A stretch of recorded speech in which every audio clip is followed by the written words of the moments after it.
सांख्यिकी स्वयंसेवकों से जुड़ी एक बहुत बड़ी खबर मैं आपको बता रहा हूं, जिसमें आपको बताते चलो कि सांख्यिकी स्वयंसेवकों की नौकरी जो है वो आज तक पक्की क्यों नहीं हुई। सांख्यिकी स्वयंसेवकों की नौकरी आज तक फाइनल क्यों नहीं हुई, इसके पीछे की सबसे बड़ी वजह मैं आपको बताने जा रहा हूं, जिसमें मैं आपको बताते चलूँ कि सांख्यिकी स्वयंसेवकों की नौकरी नहीं होने के कारण सबसे बड़ी वजह जो है वो है सांख्यिकी स्वयंसेवकों के अध्यक्षों और उनके कार्यकर्ताओं में राजनीतिक चेतना का अभाव, शील चेतना का अभाव। जिसमें मैं आपको बताते चलूँ कि सांख्यिकी कर्मी जो हैं, सांख्यिकी स्वयंसेवक जो हैं और उनके नेता जो हैं, वो कभी नहीं चाह रहे हैं कि सांख्यिकी कर्मियों को नौकरी हो। इसलिए नहीं चाह रहे हैं कि उनकी जो है उनकी रोटी जो है, उनके पैसे जो हैं वो कमाना बंद हो जाएगा। इसलिए मैं आपको बता रहा हूं कि जब भी कार्यक्रम होता है तो सांख्यिकी स्वयंसेवकों के प्रदेश अध्यक्ष से लेकर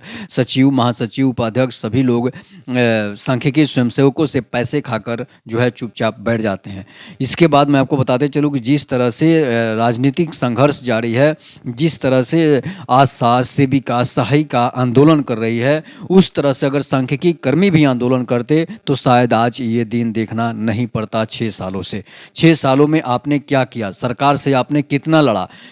रीट याचिका दायर कर देने से नौकरी नहीं होगी। इसके बाद मैं आपको बताते चलूँ कि सरकार जो है अब प्रखंडों में, विद्यालयों में प्रोग्रामर, स्टेनोग्राफर और जो है क्लर्क की नियुक्ति कर रही है, वो भी कॉन्ट्रैक्ट के थ्रू, वो भी वेंडर के थ्रू, जो सांख्यिकी स्वयंसेवकों का काम जो है अब वो कर लेंगे। जिसमें मैं आपको बताते चलूँ कि अब शायद सांख्यिकी कर्मियों के बारे में सरकार सोचेगी या फिर नहीं सोचेगी, करेगी या नहीं करेगी, ये अब सरकार के ऊपर रह जाता है। लेकिन जिस तरह से 16,000 से अधिक जो है प्रोग्रामर्स की बहाली होगी, जो है स्टेनोग्राफर की बहाली होगी, उसमें कहीं सांख्यिकी कर्मियों का नाम तक नहीं दिखता है। और ये जो बहालियाँ होगी वो आम जैसे बेरोजगार लोग हैं उनसे ये बहालियां ली जाएगी, उनसे ये काम कराए जाएंगे। जो काम सांख्यिकी कर्मियों को देना चाहिए था, सरकार उस काम को वेंडर के थ्रू देती है और अलग से लोगों को बहाल करके उन्हें 10 से 12 हज़ार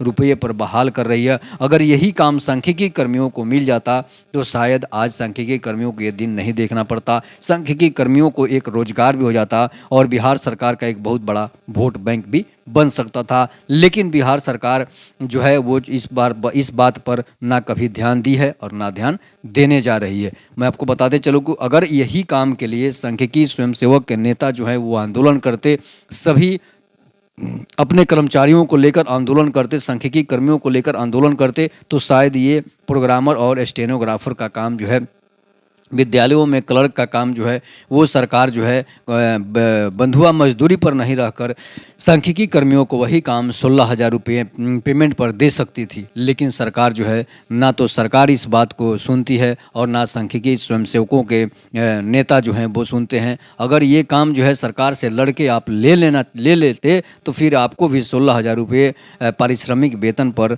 जो है आपसे काम लिया जाता और आपकी एक दिनचर्या भी हो जाती, आपकी एक नौकरी भी हो जाती, जो कि अच्छे खासे आपकी भी कमाई हो सकती थी। लेकिन जो है जितना चुप बैठेंगे उतना ही, जो चुप है सो समझिए कि वो कूप है, उसको पता ही नहीं है। जो चुप बैठ गया समझो कि वो मर गया। जो इसके पीछे की सबसे बड़ी वजह है कि अगर आप चुप बैठेंगे तो आपका काम नहीं होने वाला है। और आप मज़े लीजिए, चुप बैठे रहिए। तब तक के लिए नमस्कार, जय हिंद, जय भारत, जय श्री।